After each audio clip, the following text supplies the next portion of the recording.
বিসমিল্লাহির রহমানির রহিম। আসসালামু আলাইকুম। আজকের আয়োজনে থাকছে সাধারণ জ্ঞান থেকে কয়েকটি গুরুত্বপূর্ণ প্রশ্ন উত্তর। আপনারা পুরো আয়োজনটি মন দিয়ে দেখতে থাকুন। বিসিএস সহ যে কোনো প্রতিযোগিতামূলক পরীক্ষা এগুলো এসেছিল। বাংলাদেশে কালবৈশাখী ঝড় কবে হয়?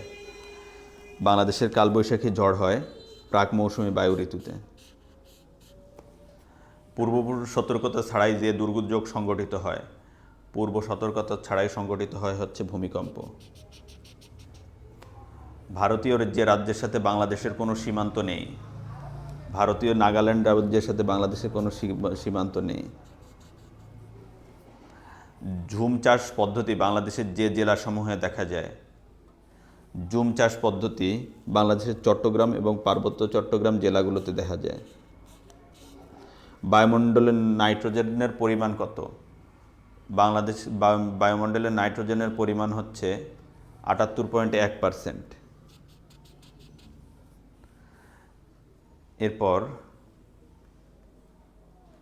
আপদ বা হাজার্ড এর প্রভাব কীরকম, প্রত্যক্ষ প্রভাব কীরকম? আপদ বা হাজার্ড এর প্রত্যক্ষ প্রভাব হচ্ছে পরিবেশগত। দুর্যোগ ব্যবস্থাপনার বিভিন্ন কাজকে পর্যায়ক্রম অনুযায়ী সাজাতে হলে যে কাজটি সর্বপ্রথম করতে হবে হচ্ছে ঝুঁকি চিহ্নিতকরণ বা রিস্ক আইডেন্টিফিকেশন।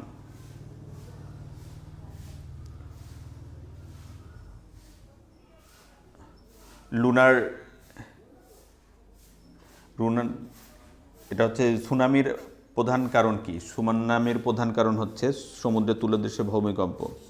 সমুদ্রের তলদেশে ভূমিকম্পর কারণে সুনামি হয়ে থাকে। বাংলাদেশ ও বার্মার সীমান্তবর্তী নদী কোনটি? বাংলাদেশ ও বার্মার সীমান্তবর্তী নদী হচ্ছে নাফ নদী। আয়তনে পৃথিবীর সবচেয়ে ছোট দেশ কোনটি? আয়তনে পৃথিবীর সবচেয়ে ছোট দেশ হলো ভ্যাটিকান সিটি। শ্যামদেশ যে দেশের পুরাতন নাম, থাইল্যান্ডের পুরাতন নাম হলো শ্যামদেশ। পূর্বাশা দ্বীপের অপর নাম কি? পূর্বাশা দ্বীপের অপর নাম হচ্ছে দক্ষিণ তালপট্টি দ্বীপ। বাংলাদেশের সেন্ট মার্টিন দ্বীপ যে জেলায় অবস্থিত? বাংলাদেশের সেন্ট মার্টিন দ্বীপ কক্সবাজার জেলায় অবস্থিত। পৃথিবীর গভীরতম স্থান কোনটি? পৃথিবীর গভীরতম স্থান হলো প্রশান্ত মহাসাগর। শালবন বিহার কোথায় অবস্থিত?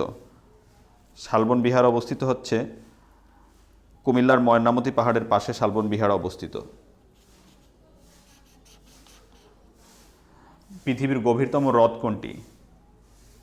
পৃথিবীর গভীরতম হ্রদ হলো বৈকাল হ্রদ। মহাজাগতিক রশ্মির আবিষ্কারক কে? মহাজাগতিক রশ্মির আবিষ্কারক হচ্ছেন হেস। ইউরি গ্যাগারিন মহাশূন্যে যান কবে? 1961 সালে ইউরি গ্যাগারিন মহাশূন্যে গমন করেন। গ্রিনিজ মানমন্দির কোথায় অবস্থিত? গ্রিনিজ মানমন্দির অবস্থিত হচ্ছে যুক্তরাজ্যে।